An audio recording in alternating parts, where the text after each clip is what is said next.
Welcome back. Honestman here to talk about Champions Meeting number 9, the Capricorn Cup, coming to global in February 2026. I think this is going to be a really interesting race because it's going to turn some of the conventional wisdom on its head. Skills we haven't really used before, sparks we haven't really considered before. So let's start with the basics. Most notably here, CM9 will be our first short track, which means the stamina requirement will be practically non-existent. I have some approximate numbers here just to provide a general idea. Basically, it's going to be difficult to not hit the minimum stamina threshold. Now, at a glance, it might seem like that'll make it much easier to train for this track, but I don't think it lowers the bar per se. It just moves the bar to different stats. In particular, I think power and wit are going to be very important on this track. In addition, the low stamina target affects your parent sparks. For blue sparks, we're obviously not going to want stamina here. We're going to want power more than anything else because part of the value of training power is that it gives more stamina. So not only is directly training stamina bad, but indirectly training stamina through power makes power even lower value than normal. You really only want to be pressing training for speed and wit, meaning the more power you can get from sparks, the better, because we definitely do want a high power score in the end. Now, pink sparks in particular are an area where we really need to think differently for this track. The conventional wisdom is that you want an S rank in distance, and the longer the track, the more value that provides. But here on a short track, not only is your distance rank less valuable, but I think strategy rank is pretty nice, and I would argue that surface rank is potentially more valuable than distance rank. On a short track, the acceleration zones, both in the early race and the late race, make up a greater proportion of the total track distance, which means power is going to have a greater proportional value here compared to longer tracks. In addition, as we're going to see in a moment, reliable acceleration skills are going to be extremely hard to come by on this track. So it's going to be really, really important to maximize whatever acceleration you can manage to get by really pushing power hard, both in terms of the raw power score and in terms of turf proficiency. All of that said, I think there are two big takeaways when we're talking about CM9 Pink Sparks. Takeaway number 1, if you don't get short S, your run is not automatically glue. More than any other track, distance S is not mandatory here. It's just a nice to have. And takeaway number 2, turf and strategy proficiency are better here than on any track we've seen before, which means not only do you not need short S on your racers, you don't need short sparks on your parents. As long as you're able to spark to short A, turf sparks and strategy sparks are totally fine for your CM9 parents. Going trackside, we have a simple U-shaped course with 2 contiguous corners in the middle. The first thing to highlight here is the massive downhill. This track has the longest downhill we've ever seen in global, both in terms of its absolute distance as well as its proportion of the total track length. We have a 775 meter downhill here, which is more than half of the track, and it encompasses the entire middle leg. Because of this, the strongest mid-game skill on this track is going to be wit. I'm exaggerating, but only a little bit. Wit should be very strong here. Also note the uphill shortly after the beginning of the late race. It's not perfect, it's a bit late, but this means Highlander is in play. More on that in a minute. And then the final thing I'll note here is that we start the late race on the final straight. So curve-activated accelerations are going to be very poor here. A rule of thumb for this track is that you want acceleration on the straights and speed on the corners. So when you get to the end of your career and you're buying skills, definitely be mindful of that. If you're looking at sprint corners and sprint straight, you absolutely want sprint corners. But before I get deeper into the skills, let's start with the 2 prototypical sprint experts, Hishi Akebono and Kuren-chan.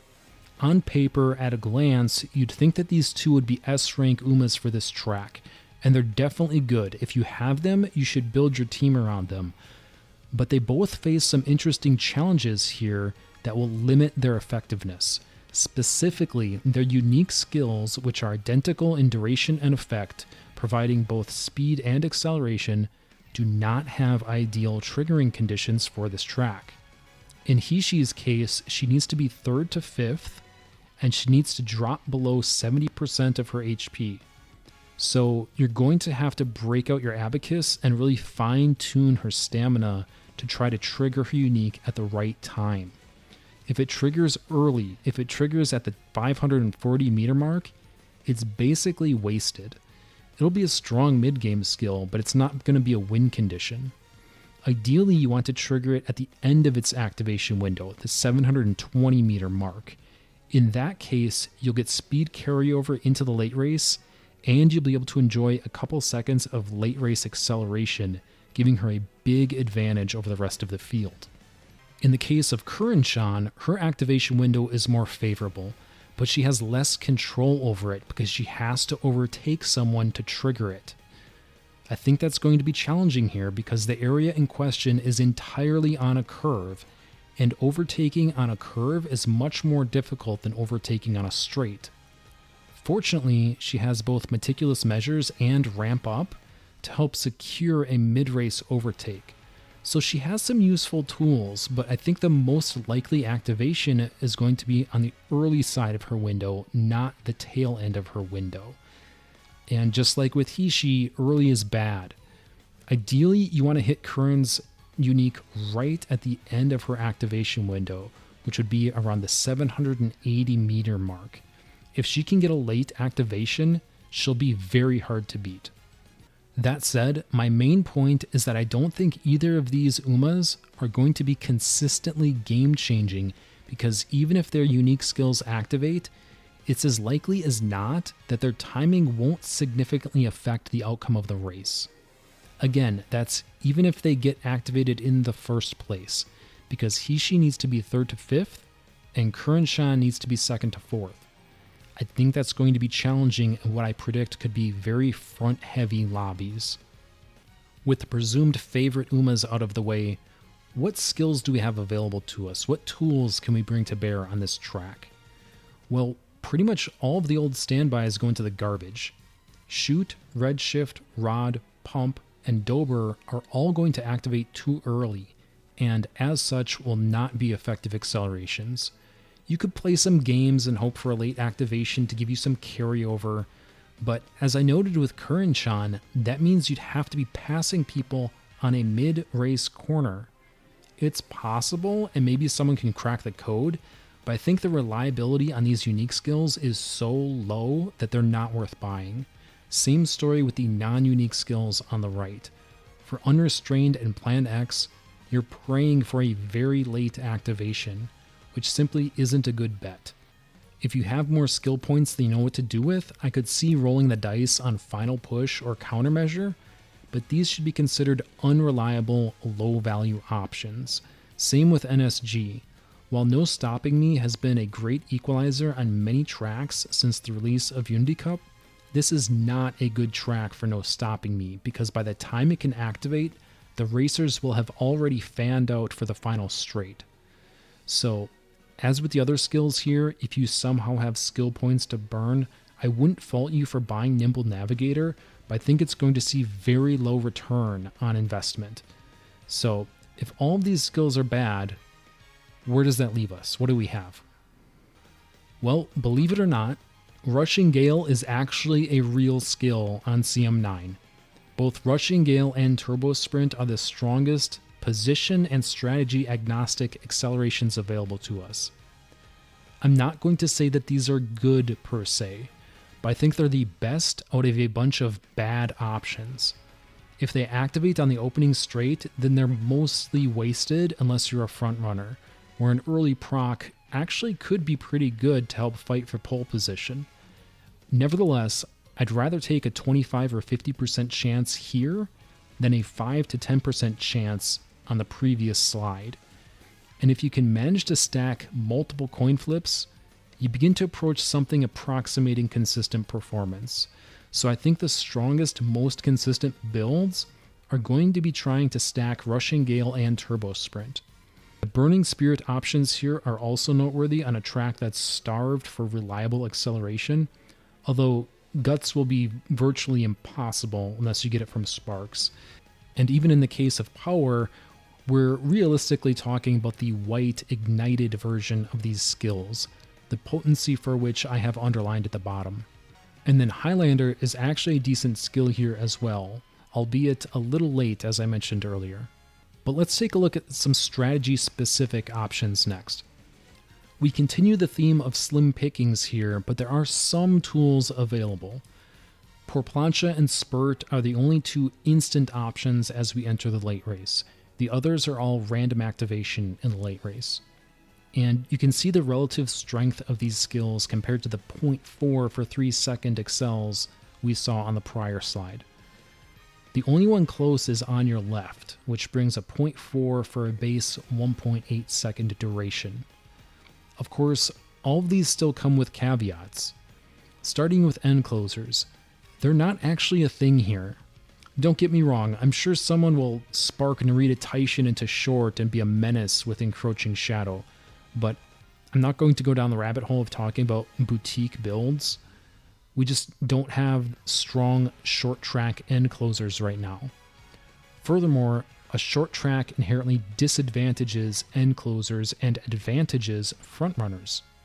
Obviously, we see the opposite on long tracks, where end closers have more distance to apply their superior late race speed modifier, but their advantage is minimized on a short track, and the effect of frontrunners' poor late race speed modifier is also minimized.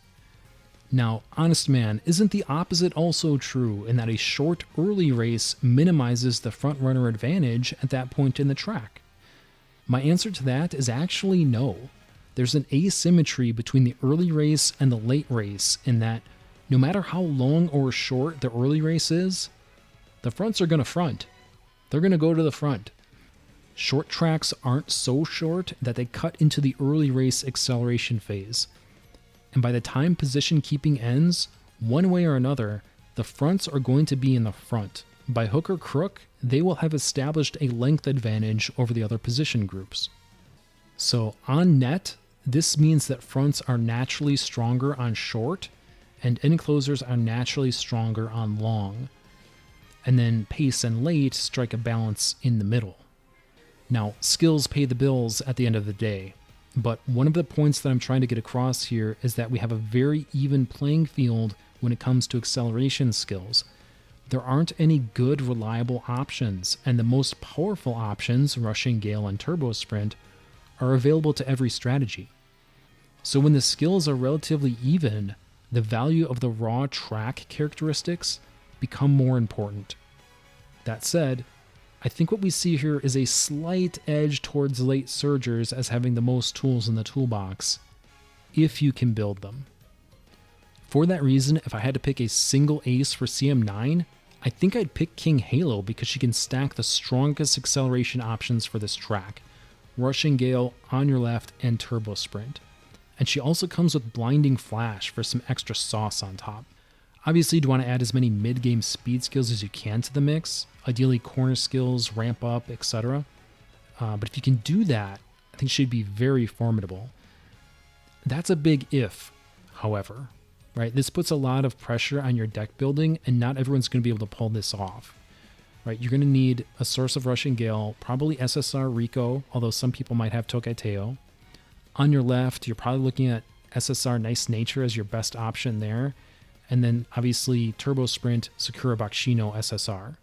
These cards range from whale territory to sort of boutique. These aren't really like mainstream picks, except for Rico, I would say. But if you can put these pieces together, I think you have a very strong racer. And again, if I had to pick just one, this would be the one. But it's not a one racer race. This is a team game. And when we think about this track from a team perspective, I think triple front is going to be very strong. In addition to all of the reasons that I've sort of peppered throughout this video as to why I think frontrunners are strong here, I think a full triple front team composition is exceptionally good because it puts a tremendous amount of pressure on the sprint specialists that we discussed in the beginning. Curran-chan has to be second to fourth for her unique skill. If you run triple front, an opponent's Curran-chan has zero margin for error. If even one of the other two people in the lobby bring a single front, that puts Curran-chan all the way down to 5th place, and she's going to have to somehow pass at least one front runner before the 780 meter mark. Hishiaka Bono has a little more wiggle room, but not much. In a 4-front lobby, she has to be number 5 to get her unique.